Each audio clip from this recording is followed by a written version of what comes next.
बच्चों, कैसे हैं आप सभी? मैं आशा करती हूँ आप सब अच्छे और स्वस्थ होंगे। आज हम हमारा पाठ मीठे बोल है अनमोल को पढ़ेंगे और समझेंगे। आइए शुरू करते हैं। यह है अध्याय 20, मीठे बोल है अनमोल। आइए शुरू करें। एक हाथी था। एक दिन वह नदी के किनारे घूम रहा था।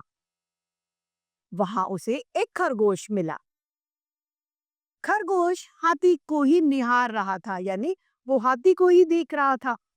खरगोश हाथी के पास आया और बोला, हाथी दादा, आप कितने महान हैं, यानी आप कितने अच्छे हैं।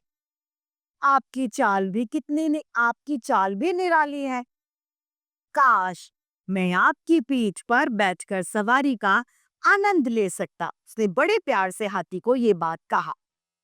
उसकी प्यार भरी बात सुनकर हाथी बोला, मेरे नन्हे दोस्त, इसमें कौन सी रुकावट है? इसमें क्या परेशानी है? तुम आज ही मेरी पीठ पर सवारी कर सकते हो। हाथी ने उसे अपनी पीठ पर बैठाकर जंगल की सैर करवाई, यानी जंगल पूरा उसने घुमाया। शेर को खरगोश को उस दिन बहुत ही मजा आया।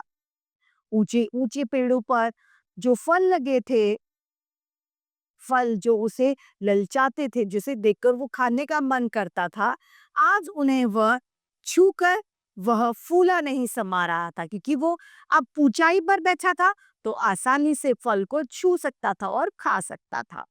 तो उस वजह से वो बहुत खुश हो रहा था। शाम को जब उसका दोस्त बंदर मिला तो उसने हाथी की सवारी के मजे के बारे में चर्चा करी, यानी बातचीत करी। पर वो बंदर शैतान और मुंह का कड़वा था, यानी वो मीठा नहीं बोलता था। खरगोश की बात सुनकर बंदर के मन में भी हाथी की सवारी करने की इच्छा हुई। अगले दिन वह हाथी के पास गया और बोला, ए मोटे, खा पी कर इतना मोटा हो गया है, कुछ काम कर। हाथी को बंदर की बात सुनकर बहुत गुस्सा आ गया, पर वह क्रोध को दबाते हुए बोला, क्या काम करो? हमें भी अपनी पीठ पर बिठाकर जरा जंगल की सैर करा दो, बंदर ने कहा। हाथी ने क्रोधित होकर, यानी हाथी ने गुस्सा होकर कहा, तुम्हें अभी सैर करवाता हूँ। यह कहकर उसने बंदर को अपनी सूंड से उठाया और घुमाकर फेंक दिया। बंदर दर्द से चीख उठा, यानी वो चिल्ला रहा था दर्द से। हाथी ने उसे गुस्से से घूरते हुए कहा, तुम्हारे जैसे कड़वे शब्द बोलने वाले को ऐसी ही सजा मिलनी चाहिए।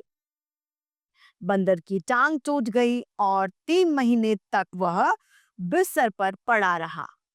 मीठा बोलने से खरगोश ने हाथी की सवारी पाई और कड़वा बोलने से बंदर ने अपनी टांग तोड़वाई। यानी हमें हमेशा सबसे प्यार से बोलना चाहिए, किसी के साथ भी बदतमीजी से बात नहीं करनी चाहिए।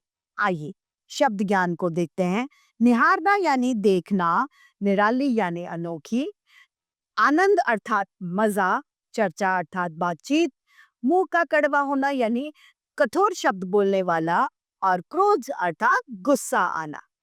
इसी के साथ हमारा ये पाठ समाप्त होता है। मैं आशा करती हूँ आप सभी को यह पाठ बड़ी भांति रूप से समझ में आया होगा। आज के लिए इतना ही, फिर मिलते हैं। धन्यवाद।